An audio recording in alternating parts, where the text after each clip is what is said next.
একেই হয়তো বলে সাপও মরলো আর লাঠিও ভাঙলো না। আমেরিকার নিষেধাজ্ঞা এড়িয়ে ভারতের নতুন মাস্টার স্ট্রোক আমেরিকাকে করলো কুপোকাত। এবার থেকে রাশিয়ার থেকে ভারত তেলও কিনবে আর সেই তেল পরিশোধন করে বেচবে ইউরোপের বাজারে, তাও আবার আমেরিকার নাকের ডগা থেকেই। অন্যদিকে আমেরিকার বোয়িং এয়ারবাসকে টক্কর দিয়ে ভারতের আকাশে এবার উড়বে রাশিয়ার সুখোই সুপারজেট S-100। সেই সাথে আমেরিকাকে এড়িয়ে ভারত রাশিয়া মিলে করতে চলেছে একই সঙ্গে নৌ মহড়া সামরিক প্রস্তুতি।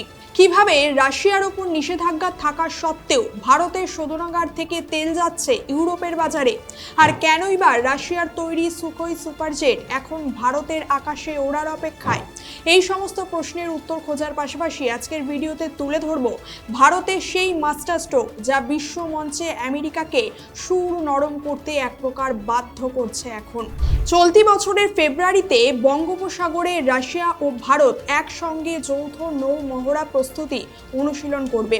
রাশিয়ান প্রশান্ত মহাসাগরীয় নৌবহরের ফ্রিগেট যুদ্ধজাহাজ মার্শাল সাপোসনিক মিলান 2026 এই মহড়ায় অংশগ্রহণ করবে। রাশিয়ান মেরিটাইম বোর্ডের প্রেস সার্ভিসের তরফ থেকে এই খবর সামনে এসেছে। এমন এক সময় এই মহড়া হচ্ছে যখন মার্কিন প্রেসিডেন্ট ডোনাল্ড ট্রাম্প বিশ্বজুড়ে একের পর এক বিভিন্ন দেশের ওপর ট্যারিফ বা শুল্ক চাপানোর হুমকি দিচ্ছেন। তবে ভারত রাশিয়ার সাথে এই মহড়া করে বুঝিয়ে দিচ্ছে যে ভারত এখন আর কারোর চাপের কাছে মাথা নত করে না সহজে। ভারত 18 থেকে 25 ফেব্রুয়ারি পর্যন্ত বিশাখাপত্তনমে মিলন নৌ মহড়া 13তম সংস্করণের আয়োজন করেছে। রাশিয়া ইউক্রেনের যুদ্ধের কারণে পশ্চিমা বিশ্ব যখন রাশিয়াকে একঘরে করার চেষ্টা করছে, তখন রাশিয়ার প্যাসিফিক ফ্লিট ফ্রিগেট মার্শাল সাপোসনিকভ এর এই মহড়ায় অংশগ্রহণ অত্যন্ত তাৎপর্যপূর্ণ হয়ে উঠেছে। এক্ষেত্রে এতে ভারত প্রায় 135টি দেশকেও আমন্ত্রণ করেছে রাশিয়ার পাশাপাশি। এর মাধ্যমে ভারত আবারও যেন প্রমাণ করছে যে ভারত মহাসাগরীয় অঞ্চলে ভারতই এখন মূল নিয়ন্ত্রক এবং কোনো নির্দিষ্ট সামরিক ব্লকের অংশ না হয়েও সকলের সাথে মিলেই ভারত এখন কাজ করতে সক্ষম। এর পাশাপাশি ডোনাল্ড ট্রাম্পের নেতৃত্বাধীন মার্কিন প্রশাসন ভারতের ওপর ট্যারিফ বসানোর যে হুমকি দিয়েছিল, সেই ট্যারিফকেও ট্যাকেল করার বিকল্প পথ বের করে ফেলেছে ভারত ইতিমধ্যেই। ভারত রাশিয়ার থেকে তেল কেনায় আমেরিকা যখন ভারতের উপর চাপ বাড়িয়েই চলেছে, ভারত তখন ইউরোপীয় ইউনিয়নের সাথে ফ্রি ট্রেড এগ্রিমেন্ট সাইন করে আমেরিকাকে একদম মোক্ষম জবাব দিয়েছে। এছাড়াও ইতিমধ্যেই দেখা যাচ্ছে ভারত রাশিয়ার থেকে অপরিশোধিত তেল আমদানিতে মার্কিন নিষেধাজ্ঞা এড়িয়ে চলার জন্য একটা মাস্টার স্ট্রোক নিয়ে ময়দানে খেলাও ইতিমধ্যেই শুরু করে দিয়েছে। আমরা জানি মার্কিন নিষেধাজ্ঞার কারণে রাশিয়া সরাসরি ইউরোপে তেল বিক্রি করতে পারছে না, তাই ভারত এখন রাশিয়ার কাছ থেকে অপরিশোধিত তেল কিনে তার নিজস্ব শোধনাগারে যেমন জামনগর রিফাইনারিতে শোধন করে ইউরোপে বিক্রি করবে। এতে রাশিয়ার তেলও বিক্রি করা হবে, আবার ইউরোপের চাহিদাও মিটবে, আর ভারতও লাভবান হবে। মানে এক কথায় বলতে গেলে ওই দাঁড়ালো সাপও মরলো আর লাঠিও ভাঙলো না। আর তার প্রমাণও সম্প্রতি আমরা সচক্ষেই দেখতে পেলাম ইউরোপীয় ইউনিয়নের প্রেসিডেন্ট এবং চেয়ারম্যান যখন ভারত সফরে এলেন। সেই সময় আমরা দেখলাম ভারতের রাষ্ট্রপতি তাদেরকে আমন্ত্রণ জানালেন এবং সেখানে একই সঙ্গে আমরা দেখতে পেলাম রিলায়েন্সের কর্ণধার মুকেশ আম্বানির বড় ছেলে আকাশ আম্বানিকেও। আর তারপর থেকে স্পষ্টত রিলায়েন্সের তেল কেনার সঙ্গে ভারতের স্ট্র্যাটেজি যেন দুয়ে দুয়ে চার হয়ে গেল। অন্যদিকে আমরা জানি আমেরিকার মতো ওয়েস্টার্ন কান্ট্রি বা পশ্চিমা দেশগুলো বোয়িং এয়ারবাস ব্যবহারের ক্ষেত্রে রাশিয়ার ওপর নিষেধাজ্ঞা বসিয়ে দিয়েছে। উল্টো দিকে রাশিয়া এর তোয়াক্কা না করেই সম্পূর্ণ দেশীয় প্রযুক্তিতে S-100 সুখোই সুপারজেট তৈরি করে ফেলেছে।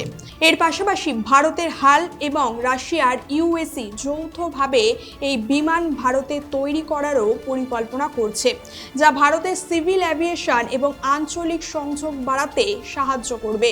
অর্থাৎ আমেরিকার বোয়িং বা এয়ারবাসের ওপর নির্ভরতা কমিয়ে রাশিয়ার সাথে যৌথভাবে S-100 বিমান তৈরির পরিকল্পনা ভারতের মেক ইন ইন্ডিয়া এবং আঞ্চলিক বিমান সংযোগ তথা উড়ান প্রকল্পের জন্য একটা বড় মাইলফলক।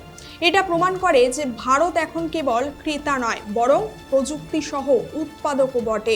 ভারত একদিকে রাশিয়ার সাথে সামরিক মহড়া ও বিমান চুক্তি করছে, অন্যদিকে ইউরোপীয় ইউনিয়নের সাথেও বাণিজ্য বাড়াচ্ছে এবং আমেরিকার সাথেও বাণিজ্যিক আলোচনা চালিয়ে যাচ্ছে। অর্থাৎ এক্ষেত্রে ভারত সব দিকটাই মোটামুটি ভালো মতোই ম্যানেজ বা ব্যালেন্স করে চলছে। এছাড়া ব্রিক্স মহড়া থেকে দূরে থেকেও যাতে চীন বা রাশিয়ার সামরিক ব্লকের অংশ মনে না হয় ভারতকে, তাই ভারত নিজের স্বার্থে রাশিয়ার সাথে এখন দ্বিপাক্ষিক সম্পর্ক বজায় রাখছে। সুতরাং এর থেকে এটা এখন ক্লিয়ার যে আধুনিক বিশ্বে ভারত আর কোনো জোর জবরদস্তির কূটনীতিতে বিশ্বাসী না। ট্রাম্পের আমেরিকা ফার্স্ট নীতির বিপরীতে ভারত তার নিজস্ব ইকোনমিক ও জাতীয় নিরাপত্তা নিশ্চিত করতে একই সঙ্গে আমেরিকা, রাশিয়া এবং ইউরোপের সাথে ভারসাম্য বজায় রেখে কিংবা ব্যালেন্স করেই চলছে। অনেক আন্তর্জাতিক বিশ্লেষকরা এটাকে মূলত নেহেরু আমলের জোট নিরপেক্ষ আন্দোলন বা নন অ্যালাইড মুভমেন্টের সঙ্গে আধুনিক এবং শক্তিশালী সংস্করণের সামঞ্জস্য বা মিল খুঁজে পাচ্ছেন, যেখানে ভারত বিশ্বমঞ্চে একেবারে অ্যাক্টিভ প্লেয়ার হয়ে কাজ করছে। আর এতে ভুল কিছুই নেই, তার কারণ আমরা জানি জিও পলিটিক্সে কেউ কারোর পার্মানেন্ট বন্ধু বা শত্রু হয় না। তাই এখানে কোনো আবেগও চলে না। এখানে প্রত্যেকটা দেশই নিজেদের স্বার্থ, নিজস্ব স্ট্র্যাটেজি দ্বারা অন্যান্য দেশের সঙ্গে সম্পর্ক রেখে চলে এবং পরবর্তী স্টেপ ফেলে, আর ভারতও এখন সেটাই করছে। অন্যদিকে ভারতের এই কৌশলগত পদক্ষেপ দেখে আমেরিকাও এখন সুর নরম করতে বাধ্য হচ্ছে ভারতের সামনে। সম্প্রতি মার্কিন প্রতিনিধিরা ভারতের ফরেন মিনিস্ট্রি এস জয়শঙ্করের সাথে দেখা করে বাণিজ্যিক আলোচনা এগিয়ে নিয়ে যাওয়ার প্রস্তাব দিয়েছে। সুতরাং ভারত বর্তমানে অত্যন্ত চতুরতার সাথে ট্রাম্পের বাণিজ্যিক হুমকি এবং রাশিয়ার ওপর পশ্চিমা দেশের নিষেধাজ্ঞার মাঝখানে নিজের জন্য একটা লাভজনক পথ বের করে নিয়েছে। সেই সাথে ভারত এখন বিশ্ব মঞ্চে এমন এক পজিশনে রয়েছে যেখানে একই সাথে রাশিয়া, ইউরোপ এবং আমেরিকার সাথে নিজের শর্ত অনুযায়ী ব্যবসা ও কূটনীতি চালিয়ে যাচ্ছে একদম স্মুথভাবে। অর্থাৎ আজকের ভারত আর কারোর ডিরেকশনে চলে না। ভৌগোলিক সীমানাকে অতিক্রম করে ভারত এখন বিশ্ব রাজনীতির এমন এক ব্যালেন্সিং পাওয়ার হয়ে উঠেছে ক্রমশ, যাকে এড়িয়ে চলা খোদ আমেরিকার পক্ষেও সম্ভব না।